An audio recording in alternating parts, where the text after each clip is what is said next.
What's going on, guys? This is Raph from Between Two Forks back again this week with a brand new recipe. So since most of us are either on lockdown, quarantine, or some kind of confinement to protect ourselves from this virus, we're all kind of limited on what kind of content we're creating. So I am going to be doing some Fallout recipes, some inspired by the franchise Fallout. If you guys haven't had a chance to play that game before, Fallout is a fantastic franchise.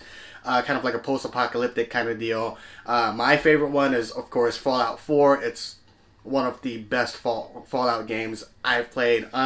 So anyhow, today we're actually going to be doing a Fallout recipe called Brahmin Ramen, and that's what we're going to be doing today. And before we even get started, I have one thing that I do want to say is that we have started a brand new Facebook group called Mid-Knife Crisis. Come check us out. It's all about knife, all about food, a non-judgmental place for everyone to join us, to come just talk. So come join us. Let's, have a chat with one another. Let's have some fun. Talk about food, talk about knives, talk about whatever.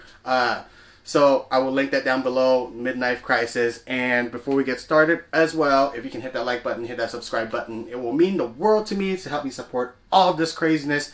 And let's get started. So if you guys don't know what a Brahmin is a mutated two-headed cow from the Fallout franchise. But of course, where the fuck am I going to find an actual two-headed cow around here? So what we're going to be using today is a piece of chuck roast in place of the Brahmin.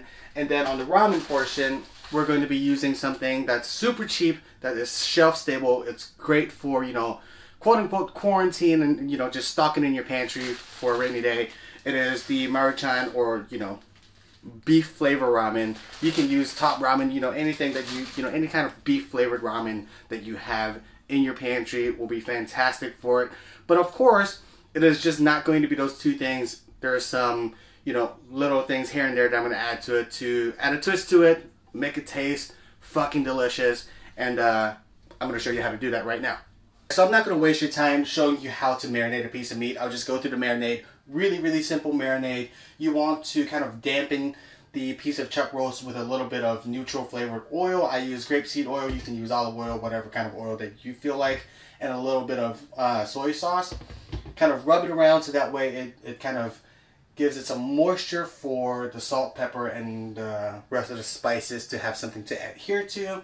So I've already kind of gone through a couple of them: salt, pepper, brown sugar, and a little bit of garlic powder. I will have the recipe down below. So just kind of pat it all down, rub it in, and then just let the meat sit in the fridge for about an hour or two just to let it marinate.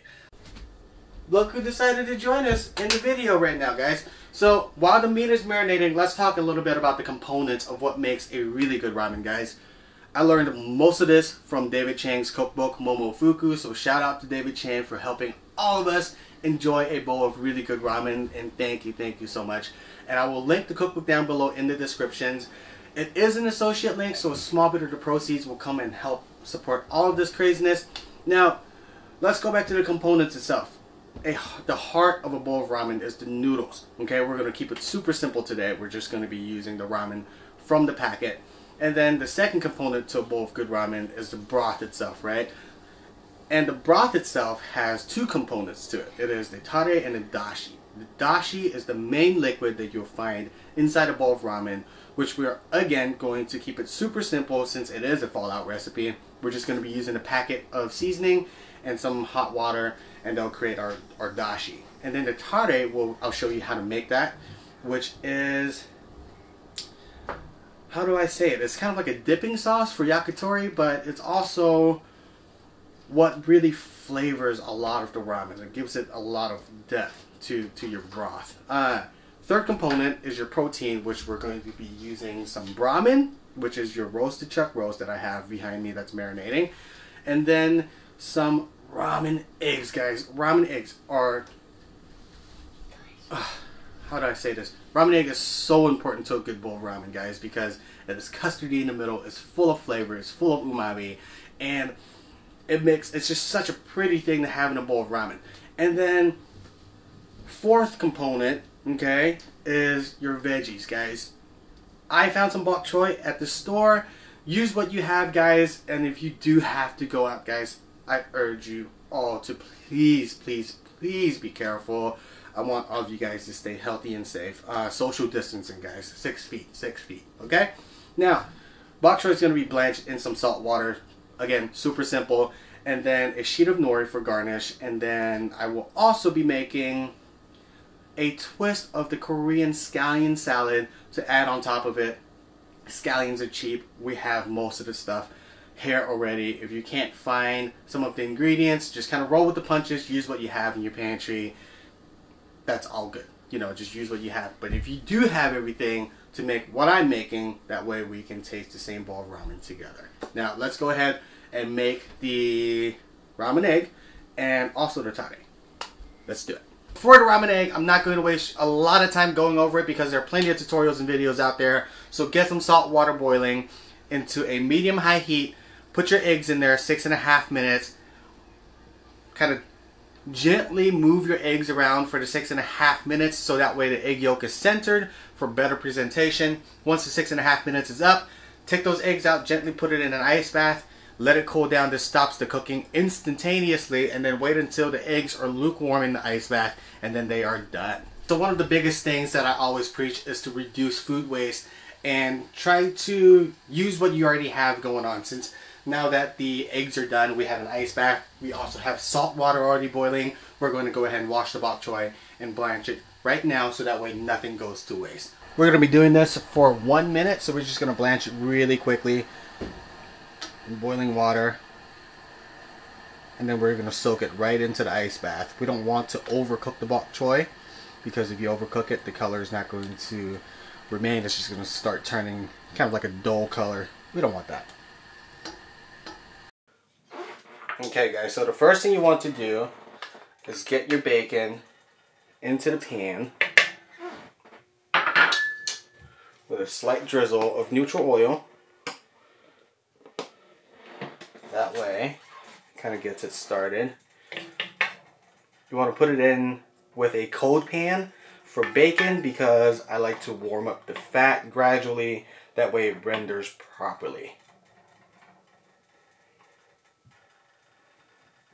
Alright. But you also don't want to turn your heat up too high because if your heat is too high, it will burn the bacon before it will render. And our whole purpose here is to brown the bacon slightly, but not to make it overly crispy or burn them. Guys, so as you can see, the fat on the bacon is starting to render. The nice thing about this Sprouts bacon is that even though it is a pork belly cut, they actually pick a fairly lean pork that they use. It is completely GMO free and all that jazz. I don't know if that you give a shit about that, but if you do, it's a fantastic bacon for it. Now that the fat is rendered pretty nicely, add your aromatics, which I said before. I'm using shallots and garlic right here. Insert that in, turn your heat down a little bit to let that caramelize. If you're lacking some oil, add a slight drizzle of neutral flavor oil back into it. God, it smells so good. So let that cook down a little bit, let the flavors come out, let it caramelize. So the nice thing about any onion family, I guess, I'm not sure the technical term is, like shallots, onions, or leeks and stuff like that, when it caramelizes, it develops a very nice, subtle, sweet flavor to it. And that is exactly what we're going to be looking for in this tare. It is a little bit of that nice sweetness to add to the dish. And also, that caramely flavor tastes so good. It's that brown flavor. It's just really nice. You can see the stuff is browned nicely. Now you'll want to add the sake right into it. You can hear. It smells really nice. Then the next thing, I'm going to add your mirin into it. And then both of your stocks. Whoops. So you have your hondashi right there. And then also your chicken stock right there. Now you want to bring this mixture up to a boil. You want to add a couple good squirts of soy sauce to it. Not too much because we will be cooking this down quite a bit. So Add a little bit more soy sauce. There we go. That smells very nice. Next thing you want to add a little good spoonful of brown sugar. The reason I use brown sugar is, like I said before, I think brown sugar has a much nicer flavor with the molasses. In the brown sugar, it adds quite a bit of depth to the sugar itself. It's not an empty sweetness like regular table sugar is.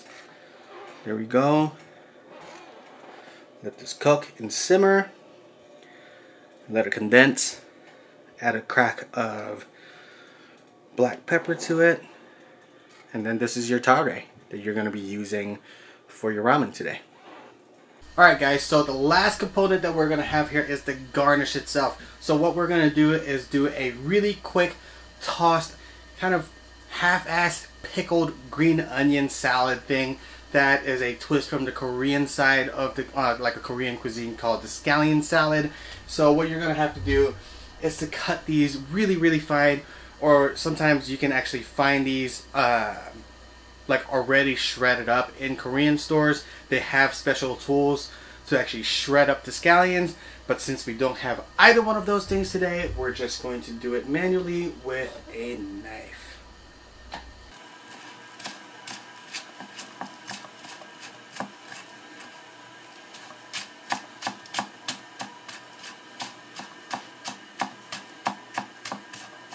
So for this topping, it's going to be super simple. Alright, you have your thinly sliced scallion or green onion, a pinch of white sugar, okay, drizzle of soy sauce, light soy sauce, a dash of rice vinegar, and the infamous, can you guys see this? Sorry. Togarashi. Just a very small pinch of it, okay? Excuse me. Sorry for the noise. And then you just kind of mix it up real quick. Okay? Let this mix just sit for like, I don't know, a minute or two until it slightly softens. This way it adds a little bit of acidity to your meal. And if you have big pieces like this, go ahead and just break them apart. So I promise you we're almost done. I know it seems like a fairly labor-intensive process, but it's really not, because all this stuff you can cook up ahead of time, and it's, you know, it stores fairly well, so you can have Brahmin ramen anytime you want. So the tare is finally done cooking. I cooked it down, strained it, and all the bacon bits that got strained out, you can keep it on the side. You can top your ramen with it if you want to. If you don't, because it's a little on the saltier side, you don't have to. You can just do whatever you want with it. If you want to toss it, you can toss it. Now, the tare, after you strain it from the stove, you will want to add the drippings from your roast beef into it. So this thing, it's like a big bowl of umami, and it is so good. You can actually store this, make a big batch of it, like I said. I don't know if I already said it, but you can make a big batch of this, put it in an ice tray to make individual portions, throw it in the freezer, and pop off like individual portions whenever you want a bowl of Brahmin ramen. And it will stay good for at least 3 months. I don't even know if it's going to last that long, because once you taste this, you're going to probably be using a lot of it. So anyhow, that's done. Tare is done. Your roast beef is also done. So now, pretty much all of the components is all ready. Now all we have to do is actually cook up the noodles itself, make the dashi, and plate it up. I hope you're hungry.